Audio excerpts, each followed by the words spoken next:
Jadi kita di chapter 4 ya, buku Sklar itu tentang bandpass modulation.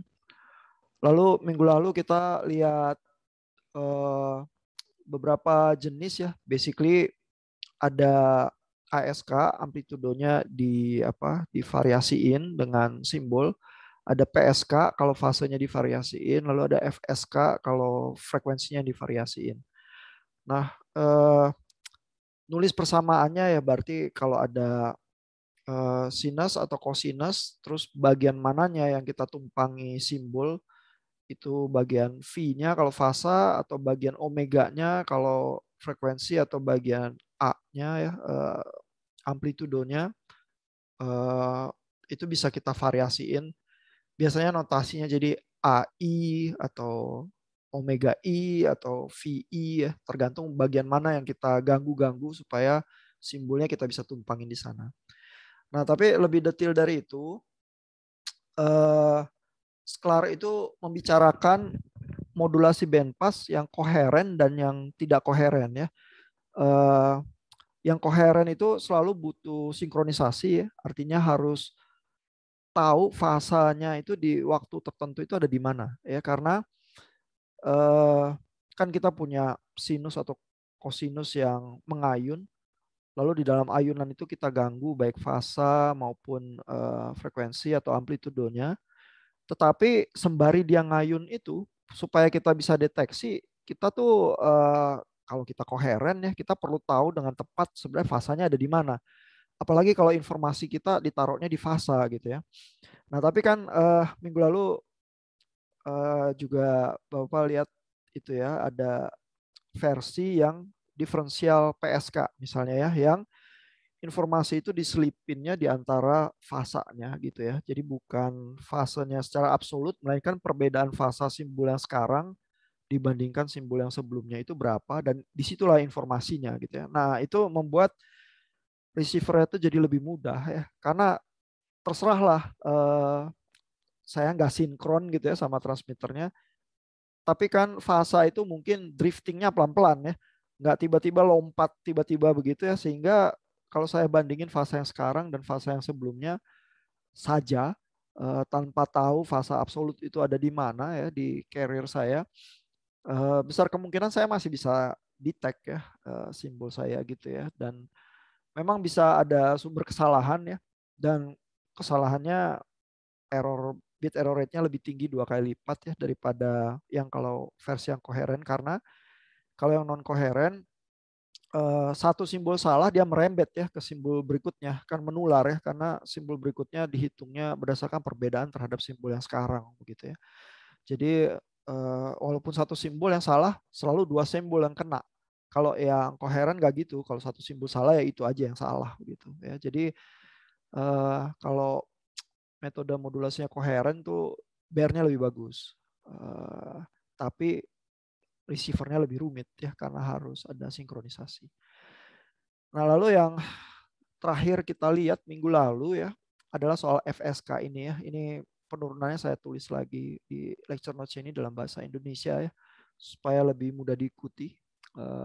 Basically kalau dibaca di Sklar juga sama, penjelasannya cuma dalam bahasa Inggris ya.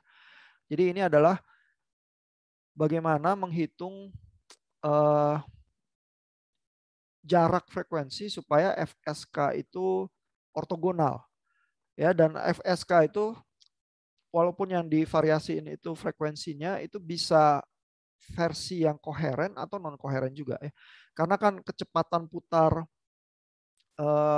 itu adalah frekuensi dari carrier kita, tapi kecepatan putar itu ya baru secara eksak bisa kita deteksi ya kalau kita sebenarnya tahu fasanya dengan lebih baik. Artinya kalau kita tahu fasanya dengan lebih baik, maka kecepatan putar itu kan dibandingkan dengan fasa tertentu yang kita ketahui ya. Jadi kalau koheren, kita lebih mudah ya mendeteksi kecepatan frekuensinya. Kalau dia non koheren, kita bisa lebih punya kesulitan ya. Nah sehingga kalau kita non koheren, jarak frekuensi itu jadi lebih jauh. Harus kita jarakin ya untuk uh, modus modulasi yang FSK gitu. Dan seberapa jauh itu supaya masih tetap ortogonal ya, itu problem yang ditanyakan Sklar ya, dan dia pecahkan ya. Dan bagaimana cara menunjukkan ortogonalitas, tinggal dua buah carrier ini dikorelasikan ya.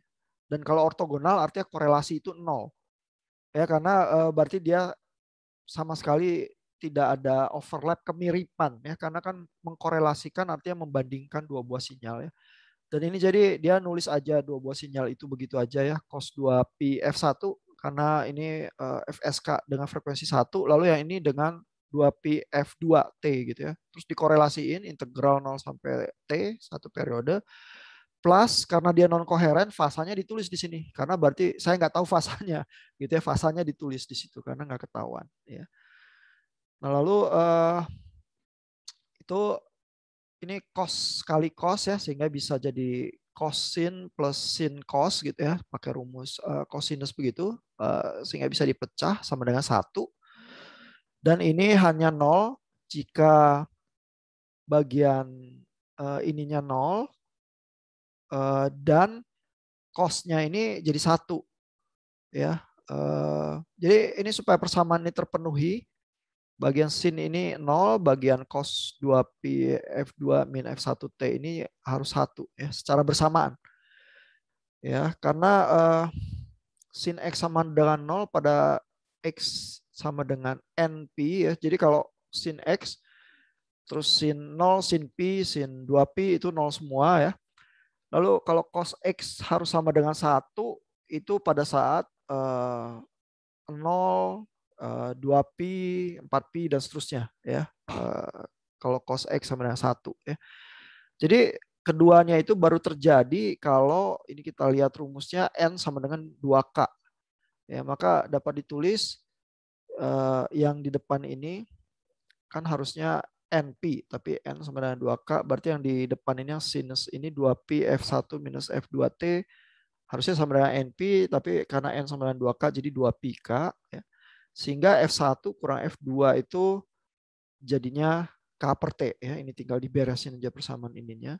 Dan sehingga diketahui jarak terkecil supaya kedua frekuensi itu ortogonal adalah seperti, karena k-nya kita pasang 1 jadi seperti ya. Nah itu penurunannya supaya jaraknya itu, pertanyaannya adalah jarak dari FSK frekuensinya supaya tetap ortogonal berapa, yang terkecil ya. Jadi yang terkecil itu seperti ya. Tentu kita maunya bisa frekuensinya serapat mungkin ya, yang bisa ya. Pepetin aja gitu ya. Yang penting kan itu frekuensinya beda. Nah masalahnya adalah di receiver masih harus bisa bedain ya. Ini simbol yang 0 atau simbol yang 1. Dan itu ortogonalitas itu syaratnya ya. Dan supaya ortogonal jaraknya seperti kalau non koheren ya. Pembuktian matematikanya gitu. Pak Michael selamat bergabung Pak. Iya malam Pak, maaf telat Pak. Apa. Nanti ada recordingnya saya pasang di Learn juga. Nah lalu kalau modulasi FSK-nya koheren ya, jadi V-nya ini V-nya kita pasang 0 ya, karena koheren ya, karena fasenya diketahui, kita nggak usah tulis sebagai satu simbol yang kita nggak ketahui ya, karena kan diketahui ya kalau koheren. Nah maka ini sin 2pi f1 minus f2t ini cos V-nya ini nggak ada nih, karena kan V-nya 0 ya, V-nya 0 berarti cos V-nya kan 1 ya. Ini terjadinya adalah pada saat F1 minus F2T N per 2T ya. Sehingga frekuensi terkecilnya kalau kita pasang N-nya sama dengan 1 berarti setengah T ya, atau T per 2 ya. Nah jadi dengan kata lain kalau FSK yang kita pakai koheren, tahu-tahu jarak frekuensi kita yang kita pakai untuk modulasi kita itu bisa lebih dekat 2 kali lipat. Ya, jadi dengan kata lain bandwidth-nya itu lebih hemat 2 kali lipat kalau kita koheren gitu ya. Tapi yang harga yang harus dibayar berarti receivernya lebih rumit karena harus melakukan sinkronisasi ya.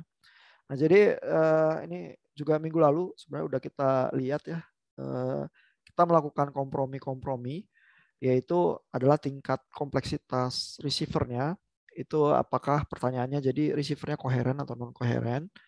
Lalu dengan main di situ komprominya kita bisa punya bandwidth yang lebih kecil, ya itu juga penghematan, atau punya bear yang lebih bagus, ya misalnya kalau PSK, kalau receivernya koheren, bearnya lebih bagus gitu ya. Kalau FSK, kalau kita paksa rusak ortogonalitasnya ya bearnya jelek ya, tapi sebagai modulasi kan harusnya kalau nggak ada noise kita harusnya bisa bedain ya dua simbol yang berbeda itu. Jadi ortogonalitas tuh semacam standar ya yang harus dijaga di FSK. Cuman masalahnya adalah jarak frekuensinya berapa kalau kita mau jaga ortogonalitas itu, yang koheren sama yang non koheren receivernya beda ya. Yang koheren itu bisa lebih rapat ya, bisa T/2 ya jarak frekuensinya. Nah, itu yang kita lihat ya dari minggu lalu. Kalau kita hitung-hitung matematikanya, ada kompromi-kompromi yang bisa kita lakukan, terus kita bisa optimasi ya, either di kompleksitas receiver, di bandwidth, atau di kualitas bit error rate-nya. Nah, lalu di bagian bawah ini ada, ini saya ambil dari Sklar juga ya, bagaimana secara matematika menulis modulasi PSK ya. Basically ditulisnya bisa dalam bilangan kompleks ya. Jadi saya ada besaran magnitudenya R-nya itu ya sebagai X kuadrat T tambah Y kuadrat T karena sumbu X sumbu Y ya, bilangan kompleks kita ya. Lalu fasanya itu adalah simbolnya itu ada di mana ya, di ruang fasor kita ya. Jadi secara matematika bisa kita tulis dalam persamaan-persamaan yang familiar ini ya, menunjukkan ada bagian yang imajiner, bagian yang real, terus kita punya notasi kompleks ya untuk sinyal kita ya, ST. Nah, kalau kita gambarkan jadi seperti ini ya, di ruangan kompleks itu, misalnya ini ya, ini saya punya 8 PSK nih, karena saya punya di dalam konstruksi simbol saya ada 8 titik yang saya bisa pakai ya. Fase 0, fase ini pi/4, terus setengah pi ya, 3/4 pi, ini pi 180 derajat dan seterusnya. Jadi saya punya 8 titik. Ya, yang kalau saya bedakan, saya deteksi fasanya gitu ya. Terus lebih dekat ke fasa yang mana ya, saya bisa tebak itu simbolnya apa gitu ya. Dan kalau saya punya 8 titik seperti ini ya, notasi matematika bisa ditulis dalam bentuk-bentuk yang kompleks seperti ini ya. Nah, saya punya kemungkinan satu simbol itu 3 bit. Ya, jadi bisa 000, 001, 010 dan seterusnya gitu ya, karena kan 8 titik bisa direpresentasikan dalam 3 bit ya, 2 pangkat 3, 8 ya. Nah, yang perlu diperhatikan adalah bahwa begitu kita encoding ya, titik-titik modulasi itu mau kita kasih arti bitnya gitu ya, kita encodingnya biasanya dipakai adalah yang disebut dengan gray coding ya. Ini kita udah berkenalan juga waktu di perancangan sistem digital ya, belajar VHDL. Di situ ada sedikit tentang gray coding gitu ya, dan apa manfaatnya gitu. Nah, di dalam hal komunikasi ini jadi lebih jelas lagi ya, karena ini kalau gray coding kan logikanya ya, kalau kita lihat data encodingnya ini yang di sebelah kiri ini, kita lihat selalu di setiap langkah itu cuma beda 1 bit ya kalau kita pakai gray coding ya. Jadi 000 terus sebelahnya 001 ya, cuma 1 bit yang berubah. Terus abis itu 011 berarti cuma bit yang di tengah ini yang berubah ya. Terus abis itu bukannya 100 melainkan 010 supaya bedanya 1 bit lagi. Ya, jadi bit yang tetanggaan itu ya. Jadi kalau yang simbolnya ini 000 terus 001, 011 gitu ya. Terus sebelahnya 010 sebaiknya ya. Jadi bit yang benar-benar tetanggaan, bedanya karena dia jaraknya dekat ya. Begitu dideteksi kan dia cenderung kalau misalnya kena error dia salah, dia bakal jatuh di bit tetangganya itu ya. Nah, lalu bit tetangganya itu kalau kita pasangkan coding yang beda bitnya banyak ya, nanti jadi rusak ya representasi antara jarak kedekatan simbol dengan jarak dari bitnya gitu ya. Jadi distance dari dua simbol itu kok bisa ya ada sebelahnya 000 tapi sebelahnya 111 gitu ya. Padahal kena error yang kecil kok bisa bitnya mental tiga-tiganya gitu ya, berubah jadi sesuatu yang lain gitu. Jadi secara representasi fisik nanti jadi agak membingungkan ya, karena detektor itu kan ngelihat jarak, simbolnya deket kok, tapi informasi binernya jauh gitu ya. Makanya kurang gitu menguntungkan ya kalau codingnya sembarang seperti itu, terus ada simbol yang berdekatan, ternyata jaraknya perbedaan bitnya jauh. Dengan demikian kita tuh pingin struktur coding kita itu supaya kalau noise-nya itu kecil, memang berefek kepada bit itu yang bergeser sedikit juga ya. Jadi jarak yang simbolnya dekat sebisa mungkin beda codingnya itu cuma 1 bit doang ya. Makanya pakai gray coding seperti ini. Ya, sehingga kalau pakai gray coding seperti ini bisa diatur benar-benar bahwa kita pilih aja baris yang mana sama sebelahnya bedanya 1 bit doang. Begitu ya. Begitu kita pasangkan ke simbol PSK ini nanti jadi representatif ya, bahwa simbol yang bersebelahan itu nanti bedanya memang cuma 1 bit. Jadi kalau kegeser kena noise ya, ya berubahnya bitnya sedikit juga gitu, nggak tahu-tahu berubah total gitu ya. Nah ini logika gray coding itu seperti itu ya. Saya mau nanya Pak, Ya Pak. ini Pak, benar ya kelingkaran Pak. Saya nemu di itu sih Pak, cacat detail gitu Pak. Jadi kita itu menghindari titik tengahnya gitu loh Pak. Jadi misalkan saya dari titik P/4 itu ke 5 P/4 itu kan sebelahan Pak ya. Yeah. Nah itu kan eh, jadi kan I sama Q saya istilah dibalik itu kan Pak ya. Jadi ada suatu momen gitu ya, di mana saya tuh ngelewatin dari setengah gitu Pak. Soalnya pindah itu kan dari ujung situ ke ujung sebelahnya. Iya. Ya, kalau saya itu dihindarin nggak sih Pak? Soalnya ini Pak, jadi ntar tiba-tiba signal saya hilang gitu loh. Soalnya kan yang lewat titik tengah. Kalau ini kita lihat codingnya ya, yang memang dijaga supaya apa berubah bitnya sedikit itu memang yang sebelahan ya. Tapi misalnya coba aja kita lihat ya, yang 0 sama yang pi. Ini kan seberangan ya, 0 sama pi ya. Terus kalau kita lihat yang 0 itu fasenya ini 000, kalau yang pi 110 ya. Memang nggak tiba-tiba 111 gitu ya, karena ujung ke ujung. Cuman jaraknya cukup jauh ya, 2 bit dibanding kalau dia cuman sama simbol yang sebelahnya yang deket itu berubah 1 bit doang ya. Coba aja lagi kita lihat 2 pi/4 ya. Saya Ini ini Pak, di IQ signal lah Pak. Kan I saya kan langsung tiba-tiba pindah gitu kan jadi hilang gitu loh Pak.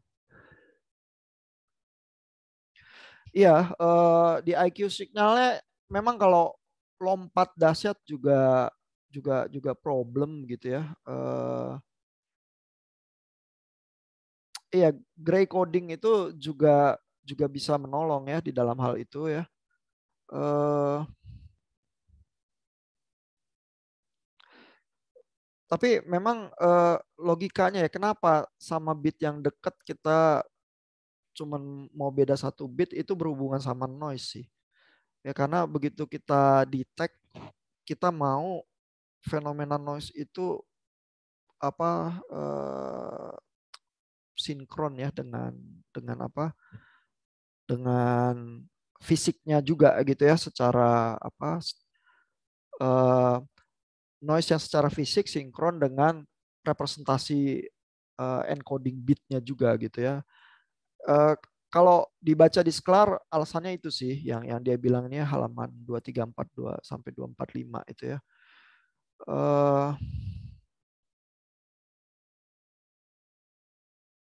bahwa ada lompatan bit ya yang melewati nol. Misalnya tadi apa ya? Pi/4 sama 5 pi/4 ya. Itu kan bedanya 2 bit ya, yang XY-nya ini berubah, Z-nya ini tetap ya. Ya pasti simbol yang jauh memang juga berubahnya lebih besar ya. Ini hampir semua yang ujung ke ujung kalau kita lihat ya 2 bit yang berubah gitu ya. Tapi misalnya 000 sama 111 itu di 5 pi/4 sama di 0. Ya cukup jauh juga ya. Ya, artinya coding kita kan memang terbatas ya. Ya 3 bit ya 3 bit. Terus kita bisa sebar sedemikian rupa sehingga merepresentasikan hal yang lebih baik ya. Gray coding itu berusaha meratakannya secara fisik gitu supaya yang sebelahan itu berubahnya cuma satu doang. Ada fenomena-fenomena ya misalnya lompatan itu ya, EQ-nya itu either yang real itu langsung berubah total gitu ya, dari ujung polar ke ujung yang lain, itu perubahan-perubahan perubahan-perubahan yang drastis seperti itu ya selalu makan bandwidth ya kan, karena dia kan berubah tiba-tiba ya, berarti kalau codingan saya itu menghasilkan perubahan-perubahan yang kayak gitu, nanti bandwidth saya itu sebenarnya mungkin lebih boros daripada yang saya pikir gitu ya, karena lompatan tiba-tiba itu ya, di apa sumbu kompleksnya baik yang I maupun yang Q gitu. Jadi itu juga dihindari sih lompatan besar itu ya. Jadi banyak hal memang yang berusaha dipikirkan ya di codingan ini. Tentu PSK itu coding yang cukup sederhana lah ya, karena cuma main fase ya. Misalnya nanti saya lupa di bab 9 apa ya, GSM ya itu pakai codingan yang udah lebih rumit ya, band pass modulationnya itu namanya Gaussian minimum shifting ya. Itu memang bandwidthnya itu dipaksa ya dengan hitungan matematik tertentu ya, dilewatin dengan filter yang Gaussian dan sebagainya supaya lebih halus ininya apa, bandwidthnya ya, karena kalau misalnya kasar gitu pakai PSK yang kayak gini terus sinyal saya yang yang real atau yang imajiner tuh lompat-lompat ya dari ujung ke ujung gitu ya. Ya berarti bandwidth saya tuh juga juga boros ya, karena semua lompatan-lompatan yang tiba-tiba itu boros bandwidth ya. Nah, supaya lompatannya itu halus ya, eh, simbol saya berubah tapi tidak ada lompatan yang drastis ya di apa, konstruksi sinyal saya ini ya. Itu ada trik-trik tertentu ya yang akhirnya memang bikin uh, apa modulasi yang lebih rumit, tetapi dengan kerumitan itu berusaha menghemat bandwidthnya ya, dan Gaussian minimum shifting itu termasuk yang sangat sophisticated ya, yang di dalam sistem digital kita diwarisinya di sistem GSM itu ya, karena itu kan sistem ya masih bisa dibilang narrowband lah ya, sebelum zaman 3G. Begitu udah 3G, 4G, 5G semua broadband ya, semuanya memang boros karena memang pingin transmisi audiovisual ya, itu basically memang rakus bandwidth gitu ya. 3G itu mulai dengan 5 megahertz itu ya bandwidthnya, padahal GSM itu cuma di 200-an kilohertz gitu ya. Jadi memang mulai 3G ke belakang rakus bandwidthnya ya, sehingga model-model optimasi yang ya saya hemat nih bandwidth lebih kecil ya, karena kalau bandwidth saya lebih halus lebih kecil saya bisa tempatin banyak sinyal itu lebih dempet-dempet gitu ya. Jadi akhirnya total user yang bisa saya akomodasi di bandwidth yang terbatas itu yang cuma saya bisa pakai itu jadi lebih efisien dan lebih lebih bagus ya di dalam zaman GSM. Engineeringnya masih begitu ya. Terus begitu kita mulai multimedia, rakus bandwidth, uh, pokoknya yang frekuensi tinggi itu yang coba dikuasain ya. Terserah noise-nya gede, terserah apa, multipath, frekuensi selective fading-nya parah gitu ya. Nggak apa-apa, pakai teknik-teknik yang dahsyat aja di receiver kita karena chipnya udah makin hebat juga ya. Paksa aja dia ngitung yang susah-susah ya, yang di zaman GSM tuh masih masih terlalu berat ya buat mesinnya. Sekarang bisa FFT, bisa ini, bisa itu gitu ya. Hajar aja mesinnya ya supaya keringetannya, yang penting baterainya gede, nggak cepet habis gitu ya. Terus gangguan-gangguan di udara itu cukup bisa diatasi gitu ya. Memang yang dibahas di buku-buku teks cenderung yang modulasi yang lebih simpel lah ya dari zaman yang telah lalu. Ini bukunya Sklar juga bukan yang terlalu mutakhir ya. Tetapi buat orang belajar sesuatu mulai dari yang simpel, kalau kita tahu prinsipnya lebih gampang ya. Nanti bertambah kompleksitasnya itu ya udah kita telusurin aja matematikanya ya, tapi logikanya ya, kompromi antara bandwidth, kompromi antara bar dan apa, kompleksitas modulasi ya, itu kita udah biasa gitu ya. Tinggal mau seberapa kompleks aja sistem kita ya, matematikanya gitu. Cuman isu-isunya kita tuh udah rada tahu ya. Isu-isunya ya gitu-gitu aja juga sih dari sejak 10-20 tahun terakhir komunikasi digital itu ya. Cuman kalau orang belum tahu terus langsung disodorin Gaussian minimum shift keying, dia pusing ntar gitu. Tapi nanti kita lihat ya di bab 9 ya. Ya Pak, memang ada aspek itu juga Pak Michael soal lompatan apa sinyal EQ-nya itu juga sih. Oh iya Pak, makasih Pak. Ya. Nah, terus kalau kita bisa modelkan sinyal kita ya dalam bentuk kompleks seperti itu, maka di demodulator ya kita juga bisa buat apa sinyalnya itu di dalam deteksinya itu ada yang istilahnya in phase sama kuadratur ya. Jadi I sama Q ya, makanya istilahnya ya yang I itu yang real, yang kuadratur itu yang imajiner itu istilahnya ya. Kalau kalau di buku-buku komunikasi IQ itu maksudnya itu ya. Jadi ada satu bagian, jadi sinyal ST saya itu isinya ada komponen cosinusnya, ada komponen sinusnya ya, itu bagian yang eh, real sama yang imajiner. Lalu masing-masing ini bisa saya deteksi terpisah gitu ya. Yang satu saya korelasikan ya, saya kalikan dengan cos, yang satu sama bentukan yang sinus gitu ya. Sehingga dengan demikian habis dikorelasi, kalau ini di transmitter ditumpuk ya di jumlah karena kan linear. Nanti di receiver saya ambil lagi bagian I sama Q-nya, terus saya korelasi lagi, terus saya low pass filter gitu aja. Nanti saya bisa dapat ya sinyal yang bagian sumbu realnya sendiri dan apa sumbu imajinernya sendiri gitu ya. Jadi logika demodulatornya bisa seperti itu. Ini bear-nya kita udah lihat ya minggu lalu, tapi mungkin sekarang lebih lebih bisa dihayati ya, bahwa misalnya versi-versi yang non koheren itu bear-nya selalu agak di luar ya, lebih buruk ya. Misalnya ini yang non koheren ortogonal FSK ya dibanding dengan yang koheren ortogonal FSK ya. Jadi yang FSK yang koheren ini lebih dalam nih, bear-nya lebih bagus ya. Lalu juga yang koheren PSK gitu juga ya, ini yang paling dalam. Kalau yang differentially coherent detection of differentially encoded PSK. Jadi PSK-nya encodingnya bisa diferensial, non koheren, tapi deteksinya bisa koheren, bisa diferensial juga. Ya kalau semuanya diferensial, berarti keputusan desainnya adalah maunya receiver yang sederhana banget karena nggak mau sinkronisasi, nggak usah koheren gitu ya. Eh, yang dikorbanin jadi bear-nya selalu lebih luar daripada yang koheren gitu ya.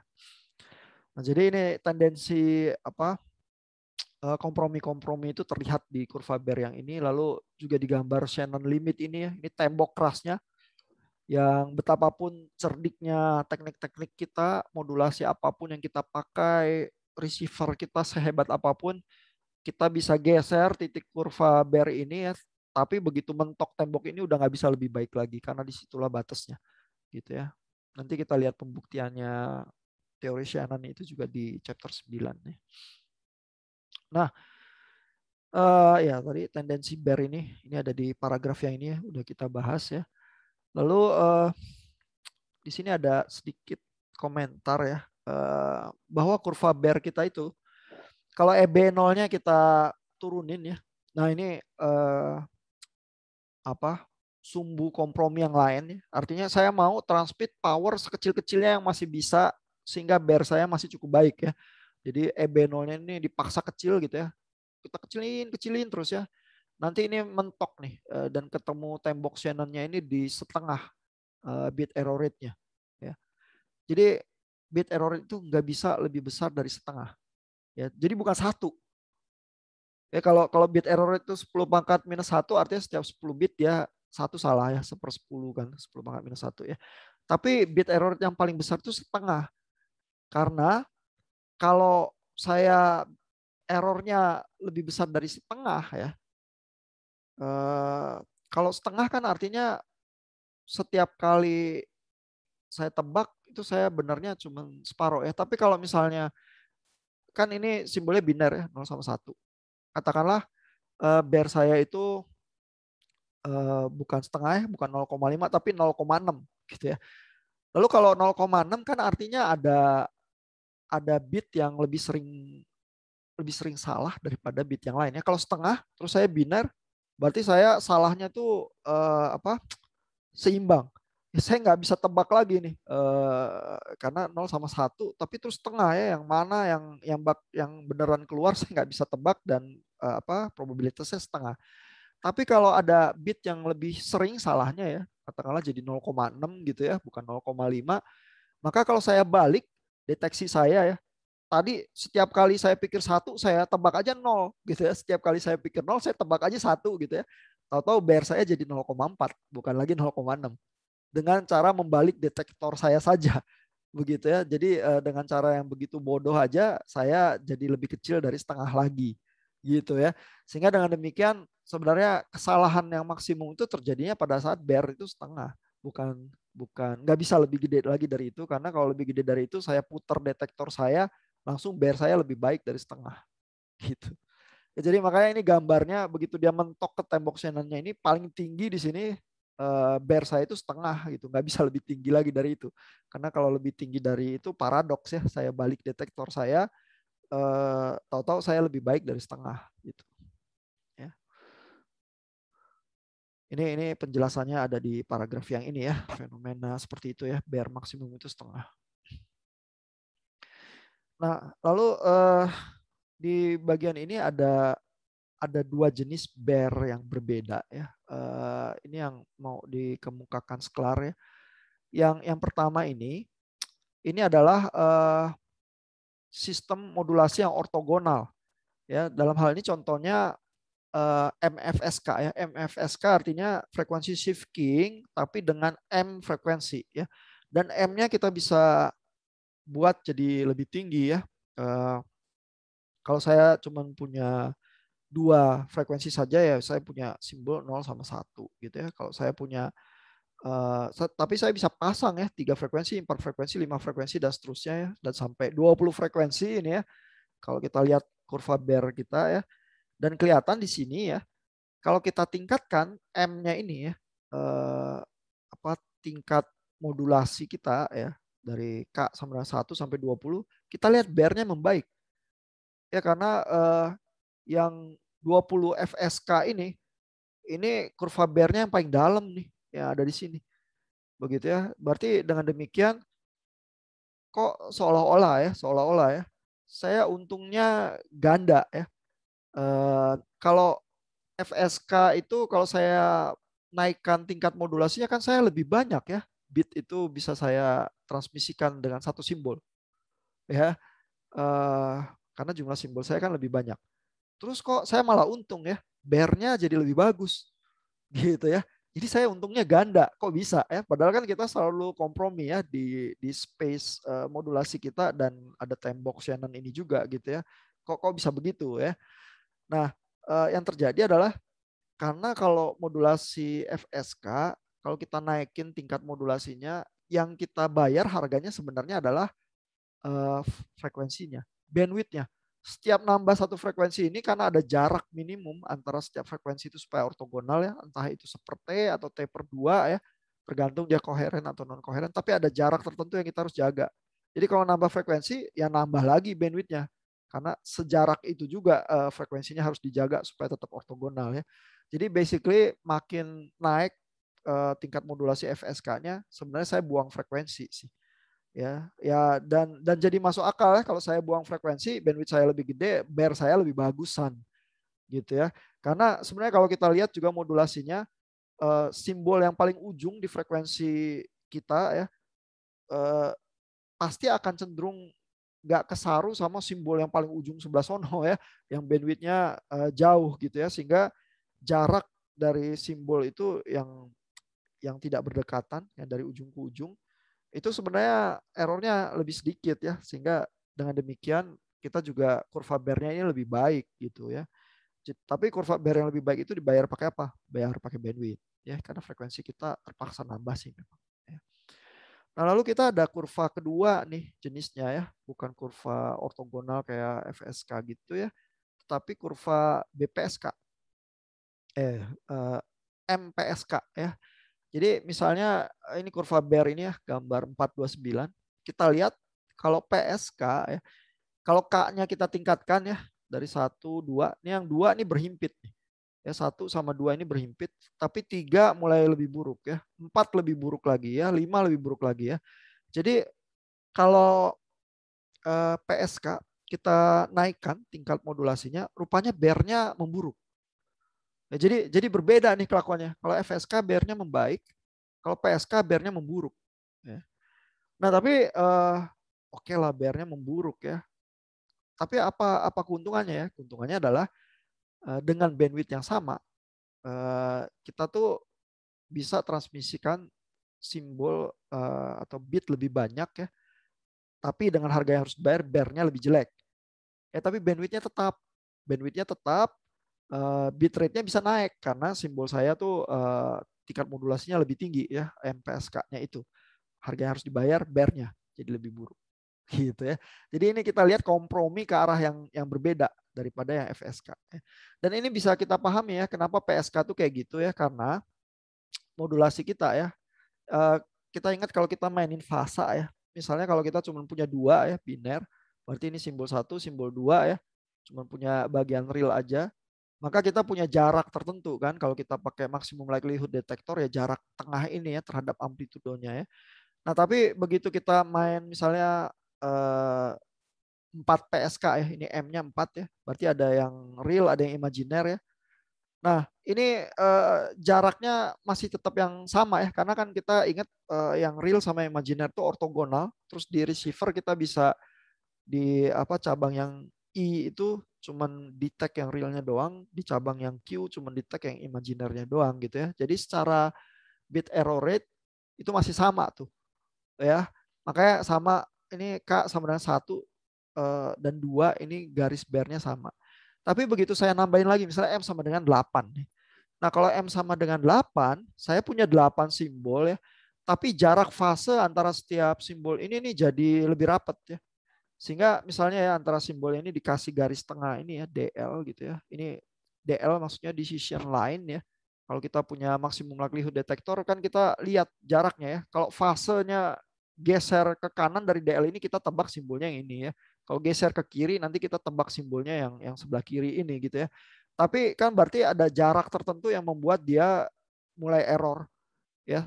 Ingat kalau error kita Gaussian distributed gitu di bagian buntut itu yang probability-nya mulai masuk ke simbol sebelahnya, itulah sumber errornya begitu ya. Sehingga error itu terjadi makin gede kalau jarak antara setiap simbol ini makin rapat. Terus kalau kita misalnya naikin lagi tingkat modulasi kita jadi M-nya 16 ya, 16 PSK gitu ya, ya makin rapat lagi. Ya sehingga dengan besaran noise yang sama, error yang terjadi bakal makin tinggi ya kalau kalau kita paksa simbol kita ini makin rapat ya PSK-nya gitu ya. Makanya bear kita ini begitu tingkat modulasinya makin naik ya, bear-nya makin buruk juga. Karena simbol-simbol kita itu makin rapat. Tapi secara bandwidth kita nggak tambah bandwidth apapun. Ya karena yang kita mainin tuh fasa. Ya kita nggak mainin frekuensi modulation ya, dan kita nggak perlu tambah frekuensi baru karena goyang-goyangin fasa aja ya, bandwidth kita tuh tetap gitu ya. Cuman harga yang kita harus bayar jadi bear-nya yang memburuk itu. Gitu, ya. Nah, ya jadi di bagian chapter 4 yang Sklar ini tuh dia ingin menyajikan berbagai fenomena itu ya, dan supaya kita tuh bisa nangkep ya dengan model modulasi yang berbeda ya, kita gaya komprominya juga jadi beda ya. Ada yang borosin bandwidth, ada yang borosin bear ya, bearnya jadi lebih buruk begitu ya. Jadi itulah sumbu-sumbu kompromi yang bisa bisa kita pakai ya.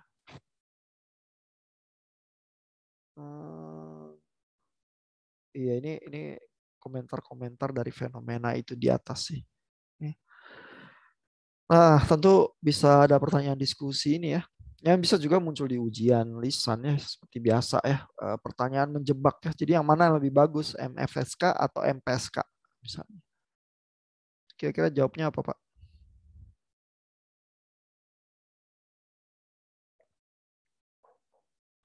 Kalau ada 2 modulasi, FSK, PSK, bisa Kalau kita buat ya. bit yang gede sih kayak MFSK sih Pak. Tapi Kalau kalau bit yang buat kecil, bit yang gede itu kayak kita satu bit apa berapa bitnya gede gitu Pak. bit gede itu maksudnya apa ya? M-nya besar maksud saya Pak. M-nya. Oh, tingkat modulasi yang lebih Iya tingkat tinggi. modulasi ya. Kenapa Kayak yang FSK lebih bagus? kan tadi kan BR lebih kecil Pak. Iya, tapi dia boros bandwidth. Ya, jadi memang BR-nya lebih bagus, tapi dia boros bandwidth. Jadi pertanyaan semacam itu jawabannya selalu tergantung ya. Tergantung apanya. Kalau memang kita nggak punya bandwidth-nya gitu ya, eh saya nggak bisa apa-apa gitu ya. Kalau saya mau naikin bitrate saya ya, kalau saya nggak punya bandwidth-nya, saya terpaksa pakai MPSK gitu ya. Dan kalau bear-nya naik gitu ya, terus saya nggak bisa toleransi bear yang buruk itu ya, saya bikin receiver yang lebih rumit begitu ya, karena bandwidth-nya saya nggak punya memang gitu ya. Tapi kalau memang saya punya keleluasan bandwidth, terus saya mau jualan ini ya, receiver saya murah aja supaya banyak orang bisa beli gitu ya. Ya udah, saya boros-borosin aja bandwidth saya, terus pakai MFSK, terus bayarnya malah makin bagus begitu ya kalau kalau apa tingkat modulasinya lebih tinggi gitu. Jadi selalu tergantung situasi kita tuh kayak apa gitu ya. Apakah kita punya keleluasaan di bandwidth atau dijual receiver yang lebih mahal atau di bit error rate ya, seberapa baik kita perlu tingkat bit error rate kita ya. Ada aplikasi-aplikasi tertentu yang ya cukup aja lah 10 pangkat minus 2, 10 pangkat minus 3. Ada aplikasi-aplikasi yang nggak boleh gitu ya, yang lebih sensitif gitu misalnya ya. Nah jadi ini semua sangat tergantung. Nggak pernah bisa kita jawab di dalam vakum gitu ya. Harus selalu jawabannya adalah tergantung. Kalau ininya kita giniin, maka harga yang kita harus bayar adalah itu, tapi kita untung di aspek tertentu. Jawabannya selalu harus begitu. Ya. Nah memang bedanya engineer sama yang bukan akhirnya adalah yang engineer bisa ya bedain kompromi-kompromi seperti itu. Kalau cuman sekedar keglodok terus beli barang gitu atau apa ya, nanti yang jual ya cuman pokoknya ini mahal, yang ini murah gitu. Kamu mau yang mana gitu misalnya ya. Nggak bisa diskusi teknikal yang lebih jauh gitu ya nanti karena nggak tahu ya komprominya itu ada di mana gitu. Dan apa technicalities itu selalu problemnya adalah kompromi ya. Nah ini pertanyaan nomor 2 sama menjebaknya ya. Mana parameter yang lebih baik ya? Simbol error rate atau bit error rate? Oh, tapi ini nggak terlalu menjebak sih kalau yang ini. Simbol error rate atau bit error rate yang lebih baik? Parameternya yang kita pakai.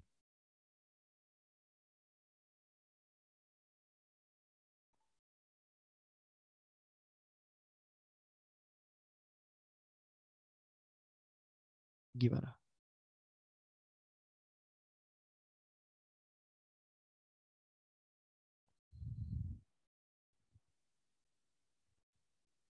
Kira-kira tebakannya apa? Simbol nggak sih Pak? Kayak simbol nggak sih Pak? Pertanyaan tahu dulu nggak bedanya apa simbol error rate dan bit error rate? Kalau simbol itu kan ke seluruhnya nggak sih? Kayak saya misalnya transfer 4 bit berarti 4-4-nya simbol. Betul. Ya, jadi kalau satu simbol itu isinya 4 bit ya seluruh simbol itu ya berapa sering simbolnya salah itu simbol error rate ya. Kalau bit error rate itu berapa banyak bit yang salah ya dari sejumlah bit tertentu gitu. Jadi yang simbol error rate lebih bagus. Kenapa?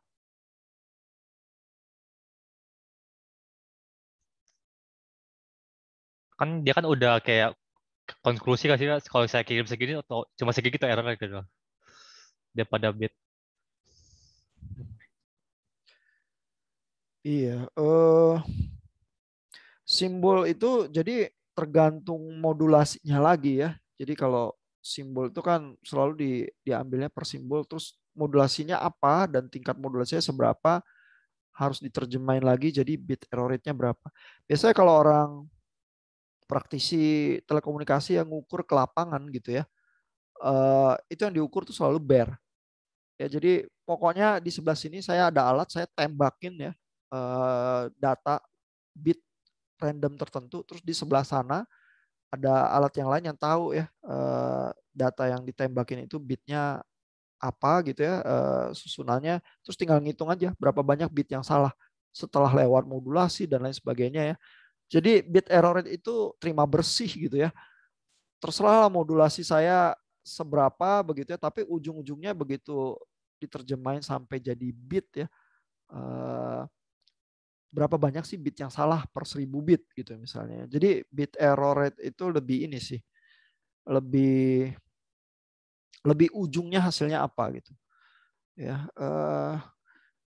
Karena bisa aja simbolnya salah ya, tapi di sebelah ujung sono dia jalanin channel coding, terus channel codingnya cukup powerful, terus dia bisa koreksi kali ya bit-bit tertentu yang jadi salah gitu ya. Sehingga ujung-ujungnya orang pingin pingin taunya bit error rate-nya sih berapa sih. Biasanya sih bukan simbol error rate sih. Walaupun ya di paper atau buku bisa aja ya orang lebih gampang ngitung yang mana terus pasang simbol error rate-nya atau bit error rate-nya. Dua-duanya memberikan informasi tertentu ya. Tapi yang bit error rate itu eh, lebih output terakhirnya apa sih gitu ya. Dan kita selalu bicara tentang deretan bit yang eh, mengocor ya dari sistem komunikasi kita, terus dari sekian bit yang lewat itu berapa banyak yang salah gitu. Ujungnya kita mau taunya itu sih. Eh. Pak, saya masih bingung, Pak, bedanya simbol error rate sama bit error rate itu tadi, Pak. Kalau kalau simbol kan ini ya Pak, misalnya kalau kita pasang ini ya PSK ini ya 8 PSK ya. Satu simbol ini 3 bit Pak. Karena setiap simbol ini tuh merepresentasikan 3 bit ya. Jadi kalau simbolnya salah, misalnya oh kirimnya yang ini, dipikirnya yang ini sebelahnya gitu ya. Ya berarti itu yang salah berapa? 1 bit doang karena kita pakai gray coding. Nah, ya Pak, paham, Pak. Ya. Jadi simbol itu keseluruhannya sih. Tapi kalau bit itu setelah diterjemahin ujungnya ngocornya berapa banyak sih bit yang salah gitu ya. Nah, bit error rate itu lebih lebih to the point ya ke arah output terakhirnya itu. Kalau simbol masih di tengah ya, tentu simbol error rate yang lebih tinggi ya akan mengindikasikan bear yang lebih jelek juga sih gitu ya. Tapi nggak straightforward gitu karena setiap simbol bisa merepresentasikan beberapa bit yang ini tergantung dari tingkat modulasi yang dipakai gitu. Ya, Pak, saya mau nanya lagi, Pak. ya Pak. Perbedaannya K sama M itu apa ya, Pak, ya tadi, Pak, ya? K Untuk sama M di bagian bawah sih, Pak. bagian bawah. Yang di MFSK itu, Pak. MFSK, MPSK. Ini MFSK. Ya. Iya, Pak. Jadi M itu kan sebenarnya apa menandakan multiple apa FSK ya. Jadi ada FSK bertingkat yang nggak cuman apa binary FSK gitu ya, bukan cuma 2 gitu. Jadi bisa bisa M. Nah, M-nya itu apa tingkat modulasinya berapa? Nah, ini ditentukan oleh K-nya ini ya. Maksudnya kalau kalau K-nya sama dengan 8 berarti ini 8 FSK nih. Ini M-nya ini bisa diganti angka gitu. Multiple level gitu M itu. Oh, Ya. Mas, jadi sama-sama level modulasi, Pak, ya?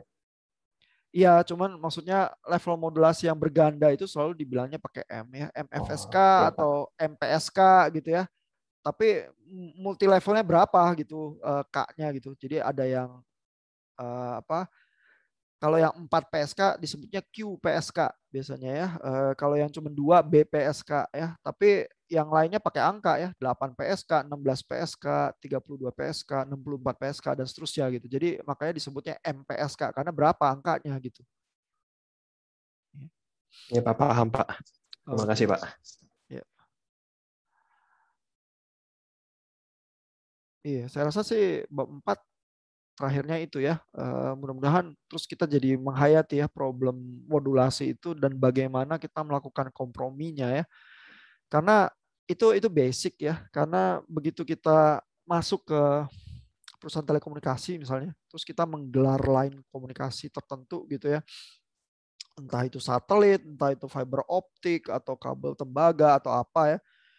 Terus kita mau tahu ya, line kita itu seberapa bagus sih gitu ya. Ya kita biasanya pasang alat ya di ujung sini sama di ujung situ ya. terus transmisiin bit tertentu, terus di sebelah sono ngitung ya berapa banyak bit yang salah ya. Yaitu ngitung bit error rate tuh ya dengan power sinyal tertentu ya yang kita memang biasa pakai di sistem komunikasi kita gitu ya. Terus kalau jalur kita ternyata jelek ya, nggak bisa nih.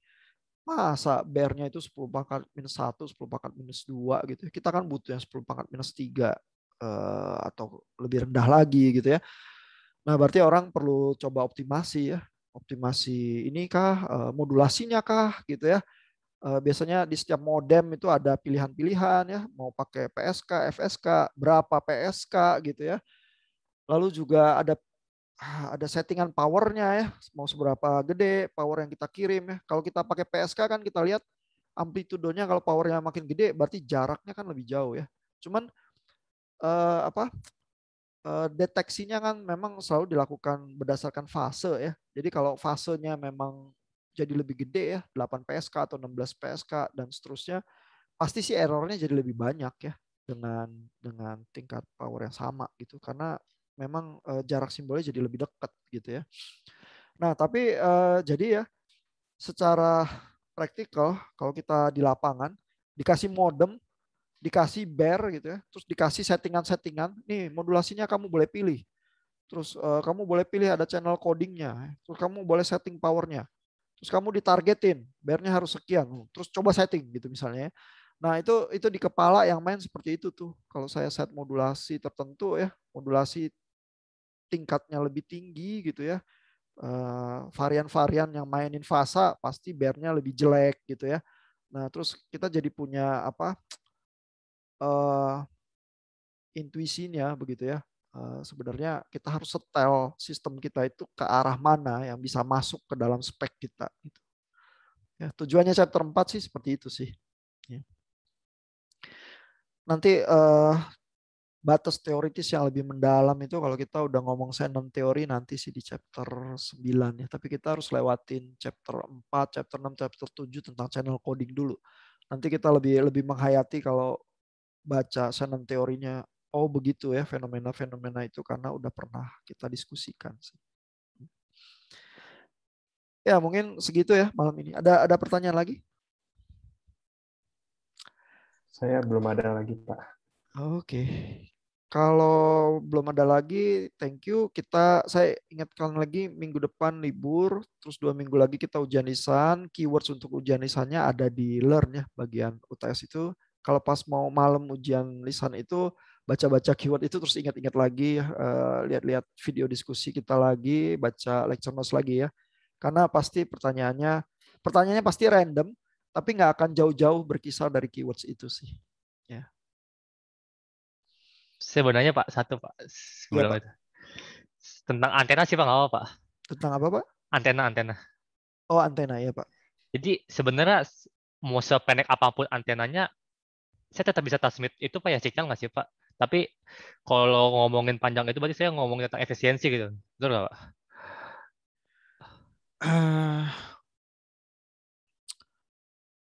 Iya, itu kalau tadi istilahnya panjang ya, berarti antena yang dibayangkan itu antena teleskopik gitu ya, yang panjangnya itu bisa diatur-atur ya.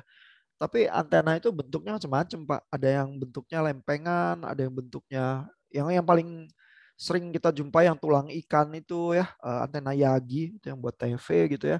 Tapi di HP kita kan kita nggak pernah ya lihat antena teleskopik atau antena Yagi ya. Itu biasanya patch antena tuh yang bisa diselipin ke body dan cukup kecil gitu ya.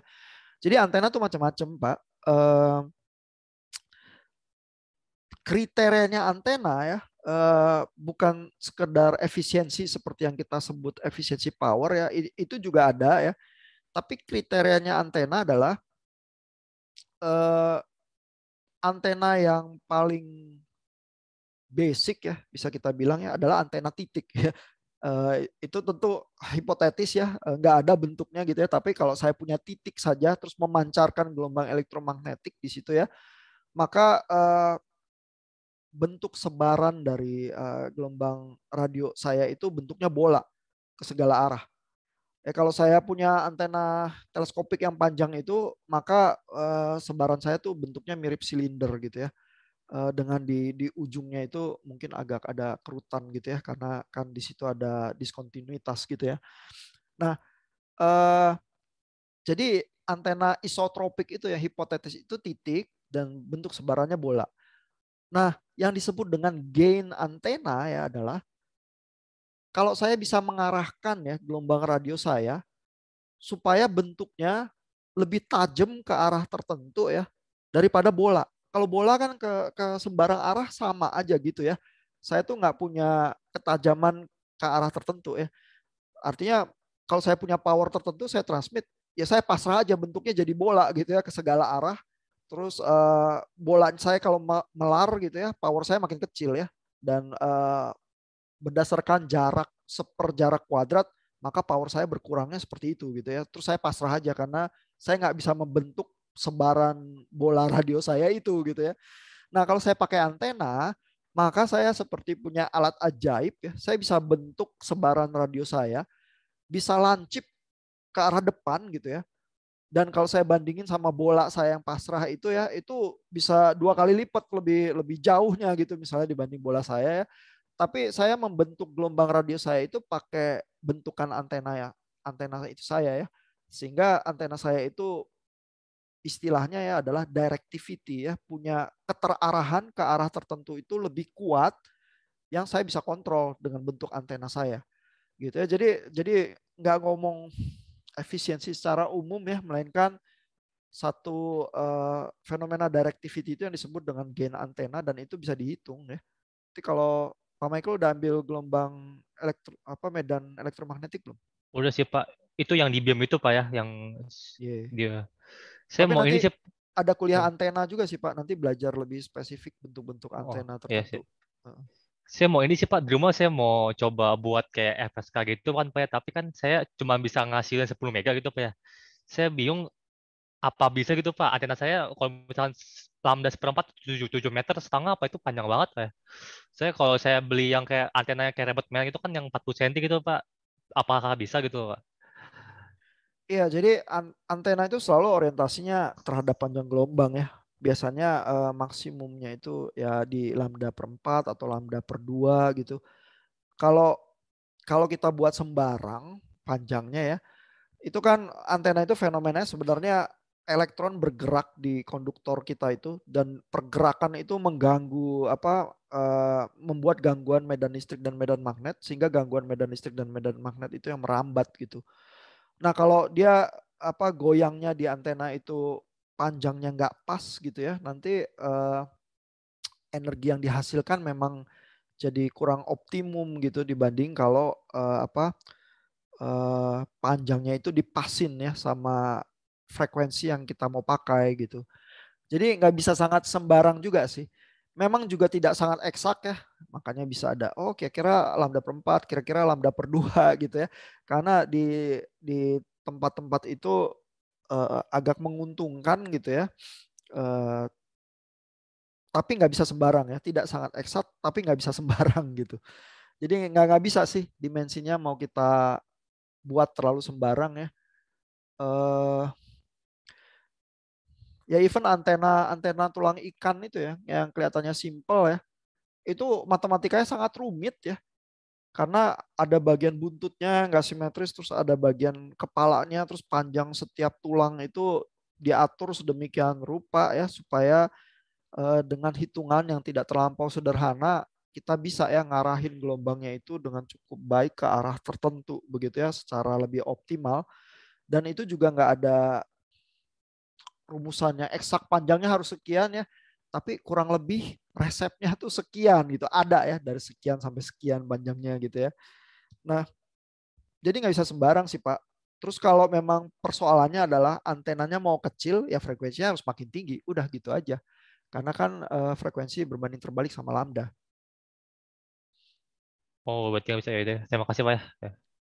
Iya, makanya peralatan-peralatan yang frekuensi tinggi lebih mahal ya, selalu itu. Iya, makanya Pak, puluhan juta Pak buset. Ya emang pertama butuh presisi juga, terus nanti kalau dia mau naik turunin frekuensinya dari baseband ke band pass perlu peralatan-peralatan yang lebih mahal ya, mixer, osilator, Terus apalagi kalau nantinya mau modulasinya mau koheren, berarti harus sinkronisasi di frekuensi tinggi dan lain sebagainya. Ya itu semua tambah biaya sih Pak. Jadi kalau frekuensi cukup rendah, ya asal antena cukup panjang, terus ya udah bisa mainan gitu. Ya mungkin segitu dulu ya. Malam ini ya udah injury time juga. Selamat istirahat Bapak. Minggu depan libur. Jangan lupa belajar. Pas ketemu lagi nanti kita ujian lisan. Ya. Siap, Pak. Terima kasih, Pak. Selamat malam, Pak.